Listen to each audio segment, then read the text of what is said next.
I think it's the field that creates matter. So when you change the field, you change matter, and the science behind that is very supportive. So my ability to articulate it, my research that I've done since then, and the studies that I've done in additional education has helped me to be able to put together a formula. And that formula, in this present time, is producing very dramatic changes in people's lives and their health. And let's do gratitude, appreciation, kindness, thankfulness, and let's start self-regulating. And we put heart rate monitors on them to make sure that they were doing that at 10 minutes a day for 3 days in a row, right? 3 times a day. At the end of 3 days, 3.5 days, we remeasured everything. Their IgA levels went up 50%. 50%.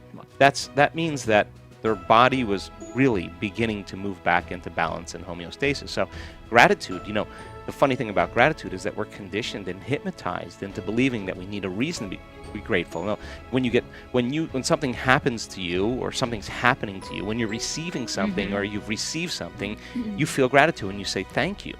Well, when you start to feel gratitude ahead of the actual experience, the emotional signature of gratitude means it's happening to you. It's already happened to you. That gratitude is the ultimate state of receiving. So you can take a person who's been diagnosed with cancer, say as an example, and they're living in fear, and turning that battleship around. Instead of them surrendering to fear every day, you teach them how to surrender to love or to gratitude. And when they start self-regulating, well, their immune system is going to get stronger. We know that.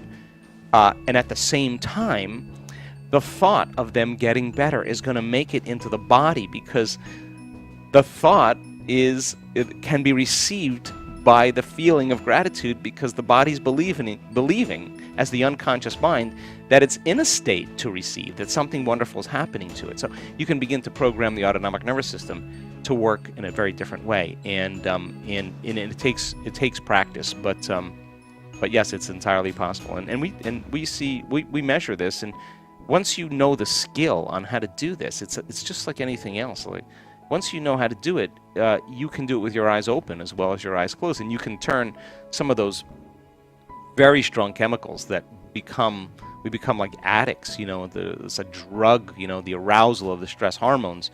People start to become very dependent on them, and they use the problems and conditions in their life to reaffirm this emotional need to feel these chemicals, and that means they become addicted to the life they don't even like, and if you can turn on that stress response just by thought alone, you can become addicted to your own thoughts. Now this is a challenge for people, because this explains why change is so hard. But by the same means, just like an addict overcoming heroin, you're going to have some cravings. You're going to say, hey, it's been 2 days since you suffered. I mean, come on. The hardest part about change is not making the same choices you did the day before. And the moment you decide to make a different choice, get ready. It's going to be uncomfortable. It's going to be unfamiliar. It's going to be unpredictable. There's going to be some uncertainty. You're leaving the known biologically, neurologically, chemically, hormonally, genetically. You're stepping into a river, to cross a river to become somebody else. And when people really start understanding that their personality creates their personal reality, and your personality is made up of how you think, how you act, and how you feel, that means then the present personality who's listening to this show has created the present personal reality called their life. And if you want to create a new life, a new personal reality, you got to change your personality. That means you got to start thinking about what you've been thinking about and change it.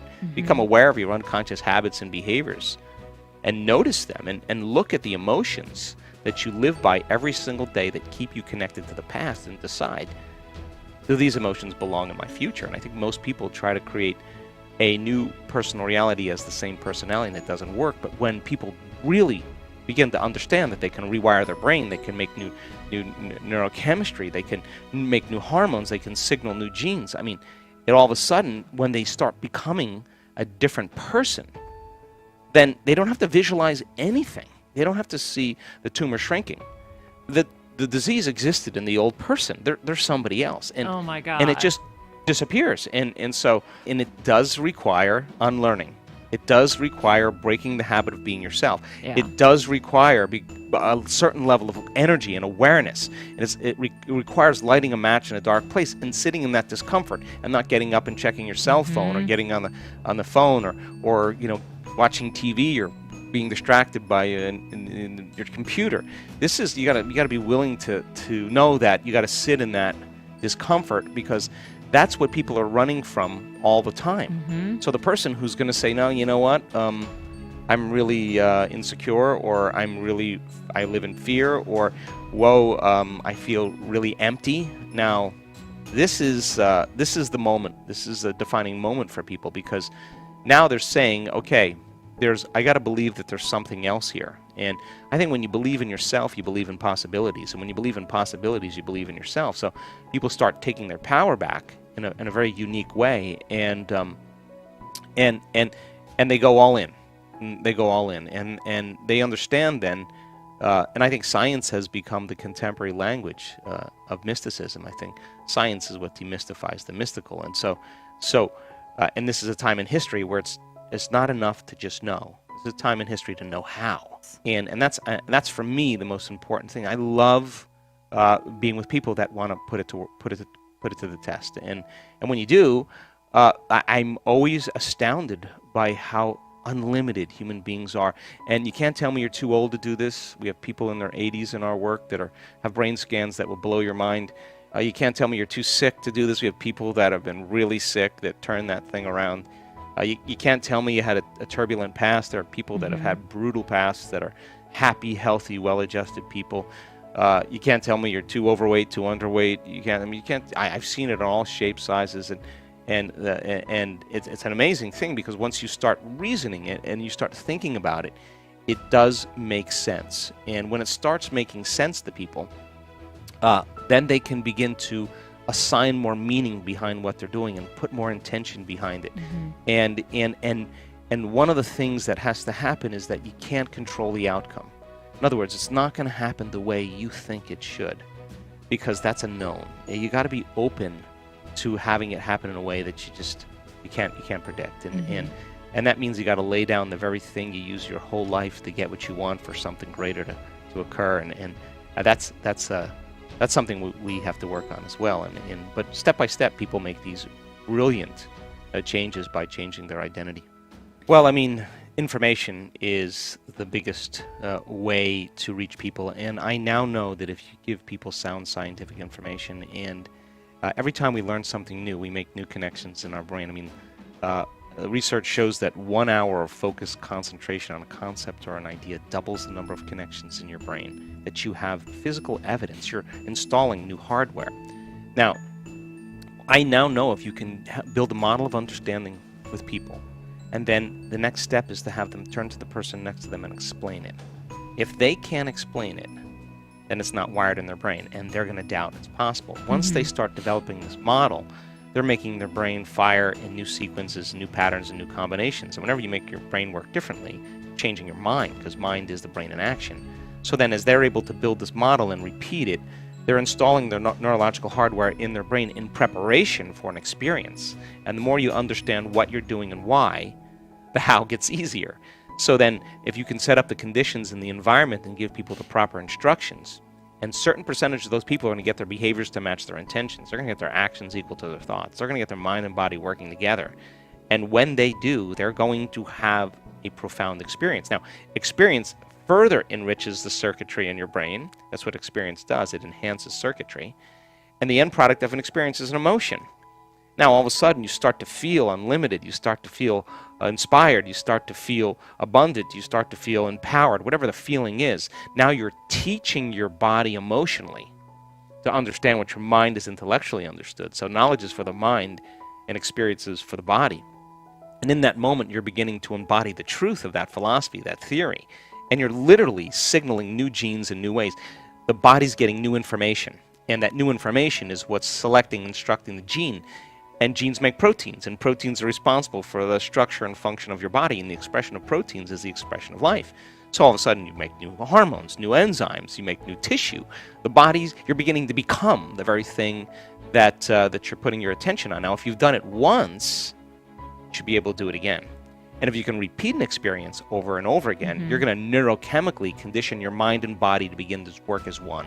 And we've done something so many times that your body now knows how to do it as well as your mind. Now it's innate in you. It's automatic. It's second nature. It's a skill. It's a habit. It's who you become. It's who you are. Now you're beginning to master that philosophy. You're embodying it. You're owning it. So I think we go from philosopher to initiate to master, from mind to body to soul, from knowledge to experience to wisdom, to thinking to doing to being, to learning it with your head, applying it with your hands, and knowing it by heart. And people have to come to a point where they all of a sudden realize that they're a participant in this whole thing. And even if the person says, if they accept, hey, look, I don't know that I can beat this thing, but at least I can live the next several years of my life happy. It makes a huge difference. We are continuing with our daily practice of completing the inspiring quotes. In the previous video we were looking for 2 words of Joe Dispenza's quote. The quote goes like this: you can change your brain just by... The correct answer is thinking differently. So you can change your brain just by thinking differently. Congratulations to everyone with the correct answer. This one wasn't so easy, but since I know you love Joe Dispenza, today's quote is also from Joe Dispenza. We are looking for 2 words. So the quote goes like this: we cannot create a new future by holding on to the emotions of... Write your answers in the comments below the video and tell me if you love this video and our new way of ending the videos. If you like this video, give it a thumbs up and share it with your friends. Even if you're not sure what the right answer is, try and guess. The first one with the correct answer is the winner. So don't forget to subscribe and hit that bell button and don't miss any of the new videos and new challenges. If you found this video helpful, share it with your friends. Help me make it more popular. If you really like what we do here and want to support us, you can join our channel and our community for a symbolic fee and gain many other additional features. You can do that by clicking the join button next to the subscribe button, or you can click on the link in the